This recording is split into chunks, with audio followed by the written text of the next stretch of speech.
Hello, everybody. Welcome to another deck discussion, deck profile type ordeal. Today I'm just talking about Gizmex. This is a really cool going second deck.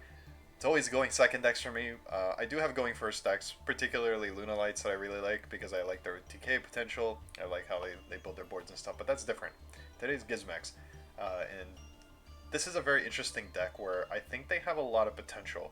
And I particularly mean that in the sense that their archetype is designed in being an archetype, but also not an archetype. Their card design is very open, intentionally, which is very interesting. So I really like that philosophy because it introduces the possibility for a lot of tech choices, especially going into the future. At the present, I do think this deck is extremely unexplored.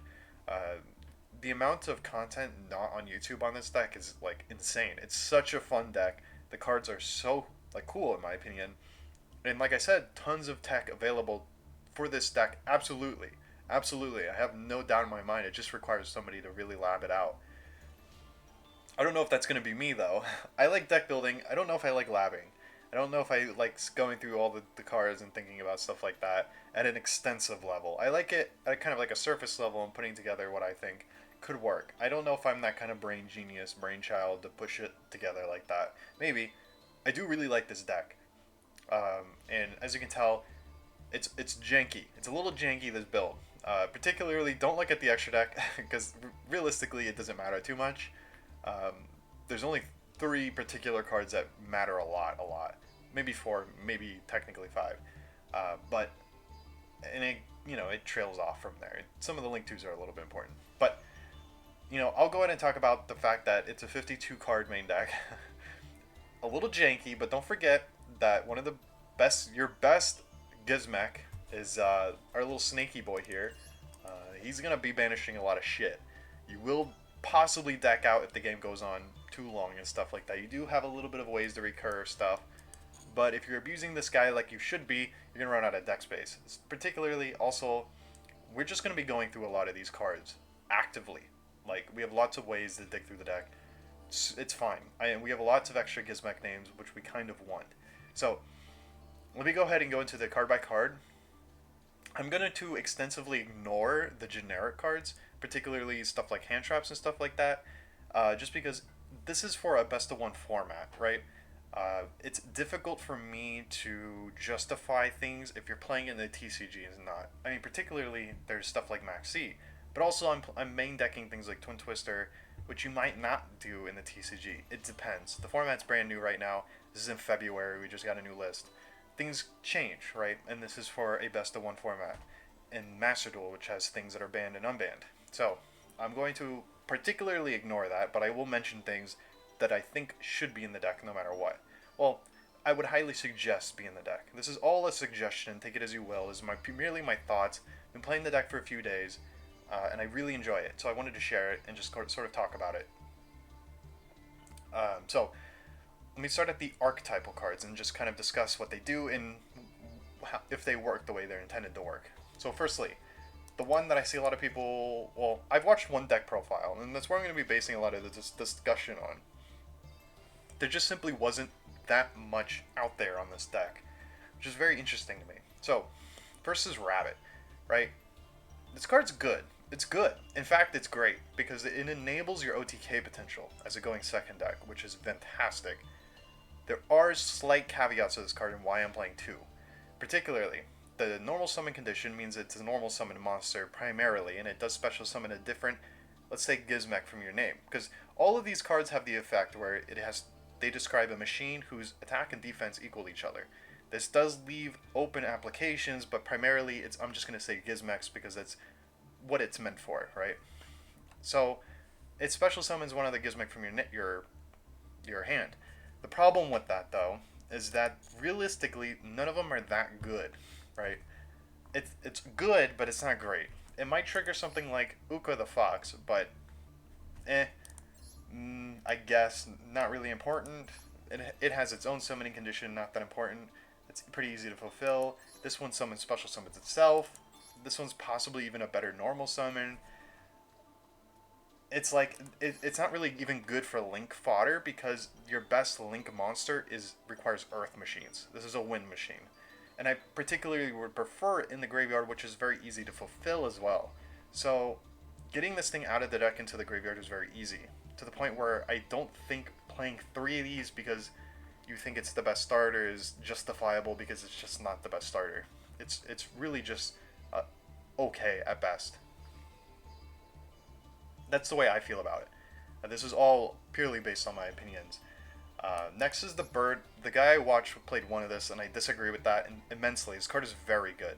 His card is good because it tutors things out of the deck. It does have so what it does is tribute one other Gizmek to summon a different Gizmek a level any lower than what you tributed.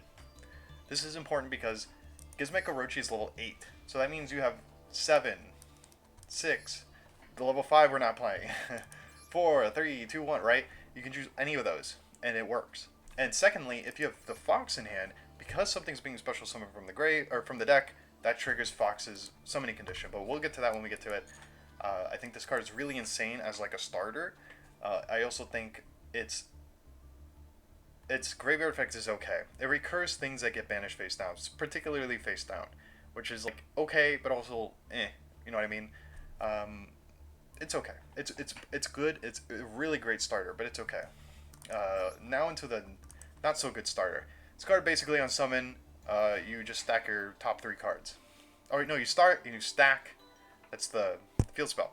Stacks any Gizmek to the top of the deck pretty much, which is okay. All right, it's okay. It works on special, which is great, but meh. You really want this in the graveyard because it banishes itself and special summons one other Gizmek in defense position, which is very nice. Very good graveyard effect. Very great even. But it's not good enough to the point where I want to play 3 and see it in my opening hand. I just want to have. The thing is, you have to play these a little bit higher in count because, like I said, you're banishing 8 cards face down actively. So if you happen to banish both of those, that's not good. But this would probably be a pretty good one of if we could. But there's also other reasons why we're playing it at 2. Um, Next is the boar. The boar is a good sort of like extender. He's also like he's got a very easy summoning condition. You just have to control one other Gizmek, special summon from the hand. Easy, done. You know what I mean? Great. Uh, really good graveyard effect, but particularly what it does is it permanently boosts the attack of something times the level of one other Gizmek you sent from the deck when you banish it. So it's a foolish, but it does need to target, and it has to be what you foolishing has to be a level lower than what you're targeting on board, which is a little janky sometimes. Thankfully, again, Gizmek Orochi is level 8. So if you're having him in rotation as you would ideally love to, you're sending any of these that you want to the graveyard, particularly this, right? Very nice, very nice. Or if you want to send, oh, you can't. Well, you can. I guess it has to be a level lower. So 7 is probably your next best bet if you wanted the permanent attack boost. Fill by 700. It's permanent. That's pretty good. If you have any of these out, you can send the Orochi. Get it from grave right there. You know what I mean? Next is your next best starter. Well, next best. It's probably your best starter. Basically, it's a level 6, but you can normal summon it without a tribute if you have 6 banished cards. Very easy to fulfill in the deck. Very easy. More often than not, you're going to have it. And then discard 1, search 1 Gizmek. Pretty much. Pretty cut and dry. It's okay. You can get something like this out of the hand if you want. This is kind of works well as well because it basically just sends that too. It's okay. I'm whatever about it. Oh, another thing about the board is it sends the rabbit, and the rabbit is the OTK potential because basically rabbit banishes itself, targets one Gizmek, and it gains the attack and defense. I think is it just? Yeah, it just gains the attack. Gains the attack of all other Gizmeks on board. And this matters because a lot of things special in defense, so you can get all your attack converging to one place, swing for a game, right? You can only attack with that one monster as well, which also matters because this also has a attack with one monster sort of condition. Anyways, back to this. Search is 1. What you're searching is usually just going to want to be this. This is also good discard fodder because it triggers in the grave. It's your best starter technically, but it's more for just starting, right? It's not really a combo piece, and it doesn't really achieve too much. And then its graveyard effect is basically when it's destroyed, recycle 6 banished cards. This works on face downs as well. So you can recycle things that you banish with extravagance as well. Next is the Fox Uka. I think this card is low-key really fucking good. This is one of your best cards in your deck besides Orochi, but the problem is it's too restrictive in how its summoning conditions and stuff in effects sort of rely too much on your opponent, right? So basically, you can summon it from the hand if something special from the main deck. That's achievable in your deck, but the problem is the next effect relies heavily on your opponent. The attribute, it basically, if you special summon it or normal summon it, target one card your opponent controls, special summon a Gizmek from your deck to the same attribute of what you targeted your opponent has. It's a little janky. The attribute restriction isn't too bad. Like a lot of these are very good and can be manipulated well into getting what you want. But the fact your opponent has to control a card is the bad part. Because there are times when my opponent doesn't play, and then essentially I can't play because I really don't want to just whiff this ability when I have the chance to special summon it because my opponent just doesn't have a card on board. You know what I mean? Like, it's just bad. And then this also goes further into some other tech that we're playing in the deck. That sometimes this deck relies a little bit too hard on your opponent playing. Which is, you know, a negative for sure. For sure. I want to play 3 of this card, but at the same time, it feels just a little too bricky. Next is Orochi. Absolute must 3 of. Card's insane. You want it in rotation as soon as you can, right? Nothing much more to say. Easy summoning condition. It's like snow, but it, better or worse in some areas. Very good, very good. We'll talk about this in tech. And then next is this one. Very good in the sense that it steals. So basically, the summoning condition only requires there to be a monster in the extra monster zone, which is very common. So very easy to summon. It's a good extender because of that. It has high attack, so good for OTK potential. The downside is that it steals. So what it does is it targets and steals one EMZ monster. You can steal your own, but and then it's negatable and stuff like that. It's good. It's good. That's why. But there's arguments to be made to run more than one of it, but I don't know. I think one is fine. And then this one, there's arguments to be running 0 of this one. Summoning condition is basically 2 extra deck monsters on board. You and your opponent, doesn't matter. Just has to be 2 equal, right? Just has to be 2 or more. That's sometimes easy enough, other times not so easy. This card can be insane, but also not so insane. And then it has a Judgment Dragon effect where you can once per turn keep blowing up the board, but specifically extra deck monsters. So if something floats, do it again, right? High attack is nice, and by high attack, 2950 is like, oh, but it's not even 3K. But like I said, OTK, Rabbit, who cares? That's fine. The attack is fine. It's high enough, right?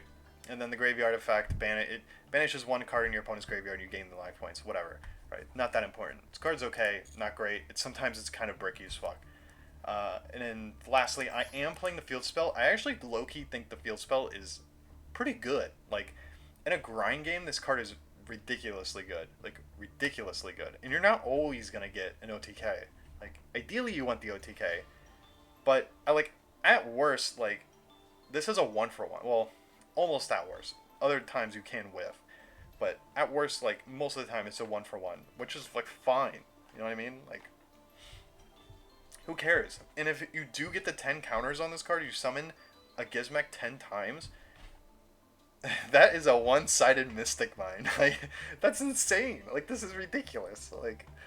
I don't know. I think it's fine. If you have this card in the grind game, you're feeling good. You're feeling real good. I don't know. I think this card is fantastic. Now we talked about the Gizmek cards. Let's get to the actual best card in the fucking deck. This card is ridiculously good, bro. Holy shit. This card is if it resolves, is everything. This card is everything you could possibly want. Especially if your opponent controls a monster. Because basically what it does is special summons 2 earth monsters from your deck. Your level 3, Toad, and your level 7, Fox, right? Get these 2 boys on board. There's no restrictions afterwards. Well, is there? Was it machines only for the rest of the turn or some shit? I actually don't know. Oh, you can't declare an attack. So with Bushai's machine. Who cares? That's what you're doing anyways.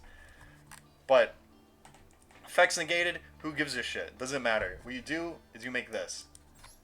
This is kind of your bait, right? You're making it and you're telling your opponent, hey, negate this. I don't care if you negate it, but negate it, right? Because otherwise, I'm going to go ham, right?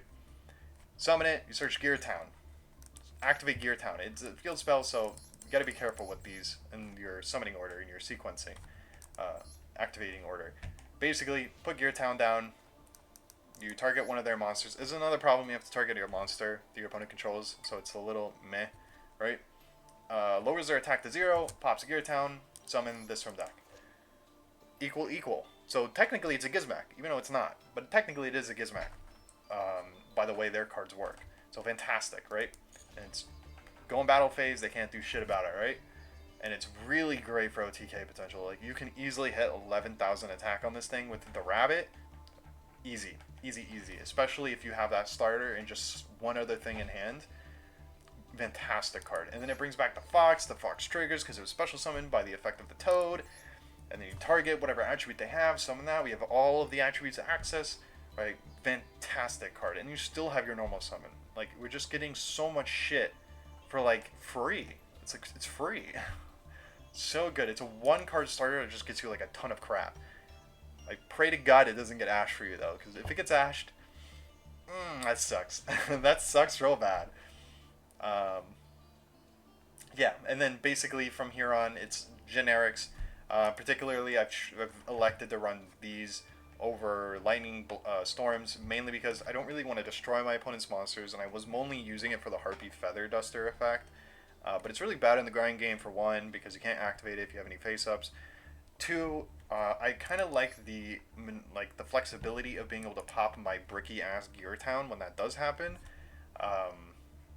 So yeah, also, like, the whole Gear Town Ancient Gear thing is, like, it's fluff, like, it's excess. Like, it's okay if we end up banishing these cards by the effect of Orochi or something. Like, who cares? Like, yeah, if we draw Urgent Schedule now, it's not going to be as good, but who cares? Like, that's totally still fine. Like, this is all fluff. It's a little bricky, but it's still fluff, and it still works, and if it works, it really works, to the point where I feel that it's needed. That is debatable, though. Like I said, it is bricky. That's why we're running the Twin Twister over the Lightning Storms. That way we have the flexibility of popping it if we happen to draw it, because we really don't have any other way of dealing with it. The amount of times that this card is bricked in my hands, by the way, is ridiculous. Fucking Gear Town. But yeah, I mean, this feels fine. I would probably be playing more of these if I had more. I only have one. And then I have a whole theory on Maxi why it's bad going second. If you really want to know my reason for it, I could be inclined. I really don't feel like explaining it, because I feel like it's way too hot of a take. This is my own personal preference. And I mean this purely in a going second strategy, not a going first strategy. I think Maxi in a going first is, like, super fucking strong. But going second, I do think it's somewhat subpar. But that's my own take. Extra deck can definitely be better. Like, Link Kariba would be really nice instead of this sometimes. But it's just what I have. And then maybe you could play more of the Charmers, just because we have so many attributes. So that'd probably be pretty good. I'd probably be playing Unicorn and, like, IP or something if I had it. Both are URs, so I don't. But I also really want more of these. You know, here or there, optimizations could be made. But yeah, that's mostly the deck. It's a fun, super fun deck. I definitely recommend it. I kind of wish more people would play it, because, like I said, there's tons of room for tech in this deck, especially going forward. And I feel that if they were to add something to the deck, it would probably be better spells and traps. I don't know about traps. Deck's too little going second for my taste for a trap to be any good, unless it's a really good trap, particularly in the graveyard or something. But a better spell or something that maybe helps... I don't even know. Like, maybe helps you get to Orochi. If it's just like I don't know if a Foolish would be good enough. I don't know. This deck is very weird, so it would have to be something equally as weird for me to, like, really feel it. Maybe something that helps you fulfill the condition of this card a little bit easier would be nice. Maybe like an E-Telly for level 3 or lower would be nice or something. That would be really insane. An E-Telly for any of these guys would be level 3 or lower Gizmek card would be insane. Because this card is ridiculously good. And having to use my normal summon on it sometimes feels real fucking bad. And this works on special summons, who cares? This doesn't work on special, but you kind of want it in the graveyard anyways. So, yeah, I mean, that's probably the one thing I think would be the most insane card for the deck. So I've showed you the deck. I'm just going to go ahead and go into one replay that I thought was a good back and forth and shows you the potential of what I'm talking about in the deck. So let me go ahead and find it. And you can see all my dog shit decks that I'm working on. Let's see. I'm plat 4 right now. Could be better, but I'm on my way, you know. I could be grinding way more. So I'll go ahead and just sort of talk you through the game if you want, or you can mute it and just watch it, and just watch how the deck plays. Or at least the way I play it. So starting off, this hand's insane. Like, this hand's insane. I'll just go to fast forward it, just because. So set 3, not ideal. Not ideal, because again, we need the target. So, yeah, let's keep going. Yeah, we have to set because we need to target useless shit. We could summon this, but the reason I'm not doing that is because I'm kind of afraid of, well, I want to be able to fill Urgent Schedule, for one, so I don't want a monster on board, and two, I'm afraid to banish what I might want because I have Urgent Schedule set up. So I feel confident we're not going to die with 2 hand traps, and potentially an Orochi. Turns out we're playing against this nonsense, right? Alright, whatever. Okay, we got Wind on board. That's pretty good, actually. So I personally did this here just because I don't want him to get any more starters. We have an imperm for this, so that doesn't matter. I kind of misplay coming up here as well. I should have immediately just Gamma Sealed this thing, but I didn't. But, you know, that's fine. We'll not talk about the misplays. We'll talk about what I'm doing rather than what I should have done. Urgent Schedule, you already attacked. A is okay for me. Whatever you said won't matter. And then we can get special summon from the deck. We can trigger the one in hand. Get our rabbit for our OTK because we don't need the other wind here, which would be the dog. We don't need to search anything because there's nothing realistically that we need too badly. And like I said, we want to get this set up. This is sort of the bait. I really should have Gamma Sealed this first. I don't know why I didn't, but it kind of wouldn't have mattered given what he has. I'm just gonna say that. You're in town, right? This is the bait. So if they do something to this, who cares, right? And this is the part where they're gonna pop the guy because they don't want to pop the Gear Town. It's fine. Bait has been baited. This guy burns for 300 every time they summon, and we get rid of that guy so he doesn't get his face-up trap. It didn't matter though because he had it anyways, but. And then we can do that again, and now we can get the dog, send the Orochi. I go for the frog here, maybe not ideal. Maybe going for the other guy would have been better, but... Summon again. Oh, that's why. I wanted another second Earth, so we could do it now, since the bait has already been baited. Get this guy out. The game's done, pretty much, at this point. He's gonna lower the attack, but it doesn't matter, man. The game's done. Phoenix, and the reason we do that is so we could get Born to the graveyard and get rid of the last... Oh, I guess... We can just do for this. I guess we wanted the extra attack because we already have what's it called set up. And yeah, what was the last thing I popped? Oh, he had a Sullen this whole time. Honestly, he probably would have still died even if that wasn't a Sullen. And that's 11.7. Swing for game. Yeah, that's the deck pretty much. Like you can play through things. If it was a combo deck, it might have been a little bit scary. Unfortunately, Skill Drain kind of fucks the deck. IO kind of fucks the deck. It definitely hurts a little bit. There are certain hands where I can play through IO a little bit better. But generally, that's how the deck should be played. It shows you kind of like the weaknesses of the deck in the sense that I need my opponent to play for me to play. Sequencing is also sometimes really important for the deck because we need to be able to take advantage of something like Urgent Schedule properly, but also be able to get those counters onto our field spell as much as we can. So there's a little bit of weirdness in play for that. But you can really see the advantage that something like Uka can give you. But the problem is how particularly its summoning condition is and how much it needs your opponent to have a monster to do anything. Like, there are big benefits and big negatives to the deck. But I do think it's It's very fun. It's very fun. Lots of like I could have played that differently. If I didn't want to get the Ancient Gear Dragon, I could have just made a extra deck monster and then searched out the stag and just did it that way. Like that would have worked too. But this is the way I chose to do it. It's probably the correct play as well, because we did force some things out from my opponent. So yeah, that's it. Thanks for watching. Then yeah, just leave a comment, or whatever, if whatever any thoughts you have. See ya.